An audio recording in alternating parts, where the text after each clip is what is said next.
जय हिंद दोस्तों, कैसे हैं आप लोग। फिल्म की शुरुआत में हमें एक आइलैंड दिखाया जाता है जहाँ के पहाड़ों के बीचों बीच एक आलीशान घर होता है और उसके अंदर बेहोश होते हैं 7 लोग जिन्हें किडनैप करके वहाँ पे लाया गया था। इन सबकी जब आंखें खुलती हैं तो ये लोग अपने हाथ बंधे हुए पाते हैं और इन लोगों को कुछ भी पता नहीं होता कि आखिर ये लोग यहाँ तक कैसे पहुंचे। ये लोग एक दूसरे की मदद करते हैं अपने हाथ खोलने में और फिर सोचने लगते हैं कि आखिर उन्हें यहाँ पर लाया कौन होगा। वहाँ पे एक जवान बंदा होता है जो कि सबको बताता है कि वो एक इंस्पेक्टर है और वो एक केस के सिलसिले में कहीं पे बाहर गया हुआ था और तभी कुछ लोगों ने उसे किडनैप कर लिया और यहाँ पर ले आए। वहाँ पे एक रिच फैमिली भी होती है जिसमें होते हैं पति पत्नी और उनकी एक छोटी बेटी जिनके नाम होते हैं एस्टेबान, मार्ता और लूपे। लूपे छोटी होती है इसीलिए वो बहुत ज्यादा डरी हुई होती है और उसे उसके माँ बाप शांत कराते हैं और उससे कहते हैं कि वो जल्दी यहाँ से निकल जाएंगे। तभी एक बंदा आरमांदो उन्हें बताता है कि वो एक डॉक्टर है और उसे भी यहाँ पे किडनैप करके लाया गया है। फिर एक बंदी उन्हें बताती है कि वो टेरेसा है और वो पेशे से एक एयर हॉस्टेस है और जब वो अपने फ्लाइट के लिए जा रही थी तो किसी ने उसे किडनैप कर लिया था। वहाँ पे एक सबसे बूढ़ा आदमी होता है जिसका नाम होजे होता है और वो उन्हें बताता है कि उन्हें यहाँ पे किसी मकसद से लाया गया है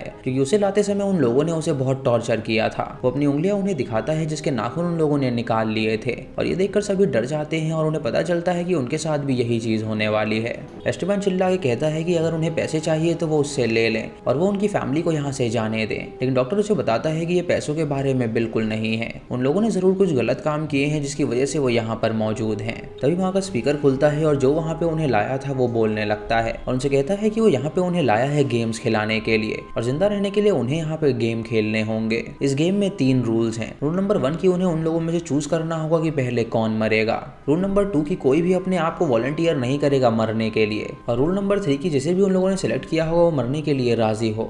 ये सुन के वो सभी हैरान हो जाते हैं पर अब भी उन्हें लग रहा होता है कि शायद ये कोई प्रैंक है, इसीलिए वो उससे कहते हैं कि वो बिल्कुल नहीं खेलेंगे। तभी वहाँ पे 1 घंटे का टाइमर शुरू हो जाता है, यानी 1 घंटे में उन्हें डिसाइड करना था कि सबसे पहले उनमें से कौन मारा जाएगा। तभी होजे उनसे कहता है कि वो उनमें से सबसे बूढ़ा इंसान है और उसे जीने की इच्छा भी नहीं है क्योंकि अब वो रिटायर हो चुका है और उसने अपनी जिंदगी में एक बहुत ही बुरा काम किया था जिसकी वजह से वो आज भी शर्मिंदा है। उसकी ये बात सुनकर सभी लोग उसे वोट करते हैं कि सबसे पहले वही मरे और होजे भी रेडी हो जाता है मरने के लिए। तभी अचानक वहाँ का दरवाजा खुलता है और एक बंदा आके होजे के सर में शूट कर देता है जिससे होजे की मौत हो जाती है। ये देखकर सभी लोग डर जाते हैं और उन्हें पता चल जाता है कि ये कोई मजाक नहीं है बल्कि एक एक करके सच में वो लोग मारे जाएंगे। तभी वहाँ पे दरवाजा खुलता है और उन्हें नेक्स्ट स्टेप के लिए बुलाया जाता है। वो सभी जब अंदर जाते हैं तो देखते हैं कि उस रूम को किसी चीज का रेप्लिका बनाया हुआ है और वहाँ पे कई सारी ऐसी चीजें हैं मानो कि वो छोटे बच्चों की चीजें हों। तभी डॉक्टर को वहाँ पे कुछ एनवेलप्स मिलते हैं जिसके ऊपर लिखा हुआ था रीड मी। जब वो पर्ची खोलता है तो उसके अंदर कुछ सवाल होते हैं जो कि उन सबके सीक्रेट से जुड़े हुए होते हैं। डॉक्टर सभी सवालों को उन सबसे पूछता है और वो इंस्पेक्टर बोर्ड पे वो सभी आंसर चिपकाने लगता है।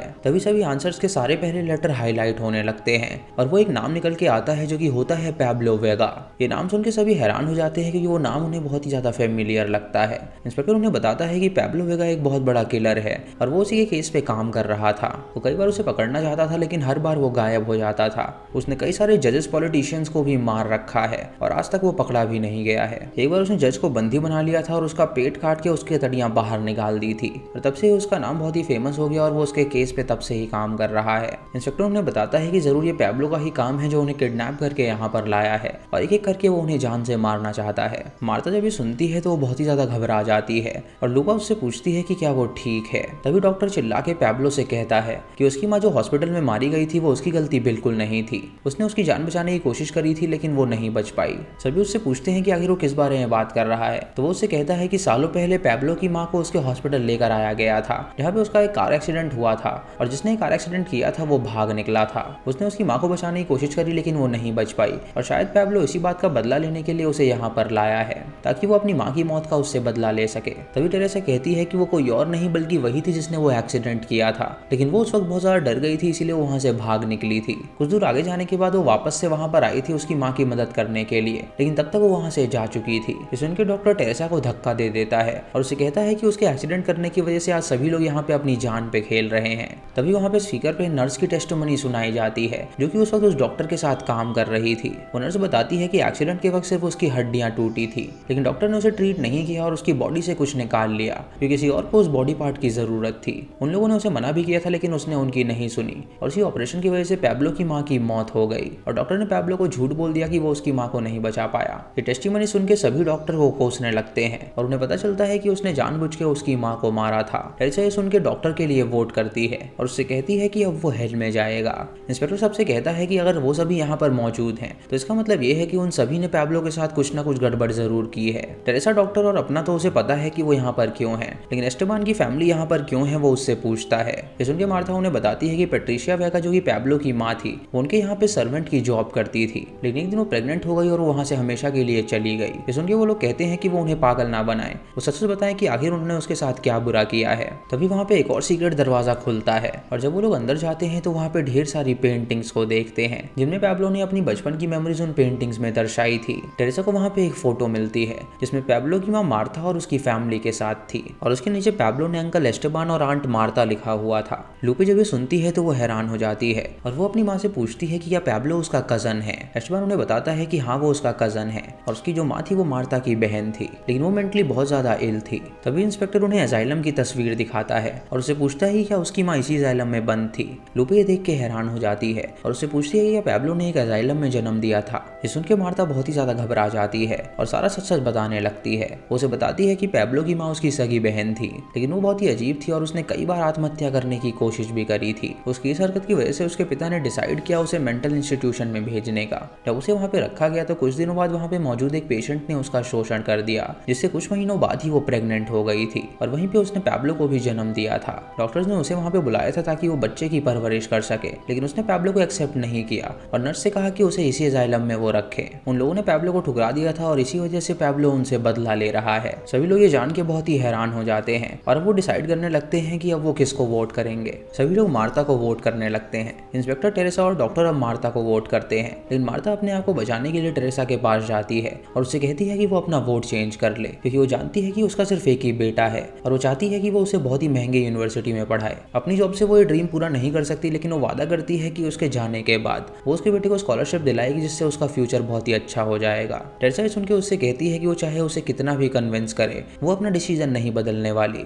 वो सभी लोग मार्था को वोट कर देते हैं और मार्था भी मरने के लिए तैयार हो जाती है। वो गेट के पास आके घुटनों के बल बैठ जाती है ताकि कोई उसे गोली मार सके, लेकिन तभी अचानक घड़ी रुक जाती है और दरवाजा खुलता है तो उसकी फैमिली उसे उठाकर वहां पे ले जाने लगती है। जब वो लोग दूसरे स्टेज पे जाते हैं तो देखते हैं कि वहां पे उनके लिए ढेर सारा खाना रखा हुआ है और वो सभी बैठ के वहां पे खाना खाने लगते हैं। जब इंस्पेक्टर एक मीट का पीस उठाने के लिए जाता है तो अचानक उसकी उंगली कट जाती है और तभी वो देखता है कि उस मीट के अंदर एक बड़ा सा चाकू है। तभी टाइमर दोबारा चालू हो जाता है और उस चाकू पे लिखा होता है कि जिन्हें भी उसने वोट किया है वो खुद उसे मारे। ये सुन के वो डॉक्टर चाकू छीनता है और मार्था को मारने के लिए जाता है, लेकिन एस्टेबान उसे रोकता है और उल्टा उसे ही स्टैब कर देता है। ये देखकर सभी लोग हैरान हो जाते हैं और डॉक्टर को कन्विंस करने लगते हैं कि वो राजी हो जाए मरने के लिए, क्योंकि अगर वो राजी नहीं होगा तो कोई और मारा जाएगा। ये सुन के डॉक्टर अपनी गलती कबूल करता है और पैब्लो से माफी मांगता है जो भी उसने उसकी माँ के साथ किया था। सब उसे वोट करते हैं और वो रेडी हो जाता है मरने के लिए और एस्टेबान को चाकू देके वो उससे उसका गला काटने के लिए कहता है और एस्टेबान उसकी बात मान के ऐसा ही करता है जिससे डॉक्टर मारा जाता है। अब नया दरवाजा खुलता है और वो सभी ऊपर जाते हैं, जहाँ वो देखते हैं कि वो एक पजल में आके फंस गए हैं जहाँ से बाहर निकलना बहुत ही ज्यादा मुश्किल है। एस्टेबान, मार्था और लूपे अलग हो जाते हैं और इंस्पेक्टर और टेरेसा अलग रास्ते पे जाने लगते हैं। तभी हम देखते हैं कि वहाँ पे 2 शूटर्स छोड़ दिए गए हैं और जो कोई भी उनके सामने आएगा वो उसे शूट करके मार डालेंगे। तभी टेरेसा और इंस्पेक्टर भी अलग हो जाते हैं, तो वो लोग उनसे डर गए थे और अलग अलग जगह पे छुप गए थे। तभी टेरेसा किसी तरह पजल सॉल्व कर लेती है और उसे बाहर जाने का रास्ता नजर आ जाता है और जब वो वहाँ से भाग रही होती है तो अचानक कोई उस पर गाड़ी चढ़ा देता है, जिससे उसका एक्सीडेंट हो जाता है और वो जमीन पे गिर जाती है, जिससे वो बुरी तरह जख्मी हो जाती है। और तभी वो अपने सामने पैब्लो को देखती है, जो कोई और नहीं बल्कि वही बंदा था जो कि उनके सामने इंस्पेक्टर बन के आया था। वो उसे कहती है कि वो उसे ना मारे और उसकी मदद करे, लेकिन पैब्लो नहीं रुकता और उसके ऊपर गाड़ी चढ़ा देता है, जिससे वो मारी जाती है। इधर एस्टेबान, मार्था और लूपे एक बीच पे पहुंचते हैं और तभी उन्हें एक बोट खड़ी हुई नजर आती है तो वो उसके अंदर जाते हैं। तभी पैब्लो भी वहां पर आता है तो वो उसके लिए रुक जाते हैं और वो भी बोट में आ जाता है और उनकी मदद करने लगता है। तभी वो मार्था की तरफ गन तान देता है, जिससे मार्था समझ जाती है कि वही पैब्लो है जिसने ये सब प्लान किया था और उनके बीच वो इनोसेंट बन के रह रहा था। वो एस्टेबान मार्था को कहता है कि अब वो उनके साथ गेम खेलेगा। वो उन्हें एक गन देता है जिसमें सिर्फ एक ही बुलेट होती है और उनसे कहता है कि वो एक एक करके उसे अपने सर पे शूट करेंगे और जब भी उसमें से गोली निकली उनमें से एक मारा जाएगा। अगर उन्होंने ये गेम नहीं खेला तो वो उसकी बेटी को शूट करके मार डालेगा। ये सुन के वो दोनों उस गेम को खेलने लगते हैं। मार्था जब उसे शूट करने के लिए जाती है तो वो ट्रिगर नहीं दबा पाती, तो पैब्लो उससे कहता है कि उसका पति एक ईविल है और उसने अपनी सेक्रेटरी का ही नहीं बल्कि लूपे की दोस्तों के साथ भी बहुत ही गलत काम किए हैं। ऐसे आदमी को सिर्फ मरना ही चाहिए। मार्था इससे मोटिवेट नहीं होती और ट्रिगर नहीं दबाती, तो पैब्लो उसे बताता है कि उसने अपनी बेटी तक को नहीं छोड़ा छोड़ा है। ये सुन के लूपे रोने लगती है और अपनी माँ से कहती है कि ये बिल्कुल सच है, एस्टेबान ने उसे भी टच किया है और उसके साथ गलत किया है। तभी मार्ता उसे शूट नहीं करती है। तभी यहाँ पे वो 2 शूटर आ जाते हैं जो कि पैब्लो के ही आदमी थे और पैब्लो लूपे से कहता है कि वो उन्हें वहां से भगा दे। लूपे उन्हें इशारों में कहती है और वो दोनों वहां से चले जाते हैं, जिससे मार्ता और एस्टेबान समझ जाते हैं कि उनकी बेटी भी उससे मिली हुई है। लूपे बताती है कि उसे हमेशा से उनके घर में घुटन होती थी क्योंकि एस्टेबान हमेशा से उसके साथ गलत करता आया है। उसने बात मार्ता को भी बताई थी, लेकिन मार्ता ने कोई भी एक्शन नहीं लिया और उसने उसकी मदद नहीं करी। ये सुन के पैब्लो एस्टेबान को शूट कर देता है, जिससे उसकी मौत हो जाती है और लूपे को गले लगा लेता है और उससे कहता है कि बहन अब तुम सेफ हो। वो मार्ता से कहता है कि उसकी माँ ने उसकी वजह से जो सहा है अब वो भी सहेगी और उसे वो वापस से वहां पे भेज देता है और उसे इलेक्ट्रिक शॉक दिलवाता है, जो कि उसकी माँ हर दिन मेंटल इंस्टीट्यूशन में सहा करती थी।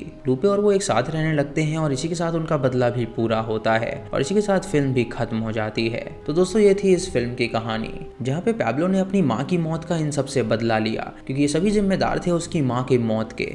इन सभी ने उसकी माँ को बहुत ही परेशान किया था। दोस्तों आपके मन में ये सवाल आ रहा होगा कि उसने होजे को क्यों मारा। तो दोस्तों मैं आपको बता दूं कि जो बूढ़ा आदमी होजे था वही वो इंसान था जिसने मेंटल अजाइलम में उसकी माँ के साथ गलत काम किया था, यानी वो पैब्लो का पिता था। तभी होजे ने कहा था कि उसने अपनी जिंदगी में एक बहुत ही गलत काम किया है। दोस्तों मैं आशा करता हूँ कि आपको ये मूवी अच्छी तरह समझ में आ गई होगी, लेकिन फिर भी अगर आपके मन में कोई भी डाउट है तो आप कॉमेंट सेक्शन में हमें पूछ सकते हैं। और दोस्तों कॉमेंट करके जरूर बताइएगा कि ये स्पेनिश फिल्म आपको कैसी लगी। दोस्तों इस वीडियो पे एटलीस्ट 100 कॉमेंट तो जरूर करिए ताकि देखने में भी अच्छा लगे। और वीडियो पसंद आई तो लाइक और शेयर करना भूलिएगा ही मत, और सब्सक्राइब करे बिना तो यहाँ से जाइएगा ही नहीं। तो मैं मिलता हूँ आपको अगली वीडियो में, तब तक के लिए जय हिंद।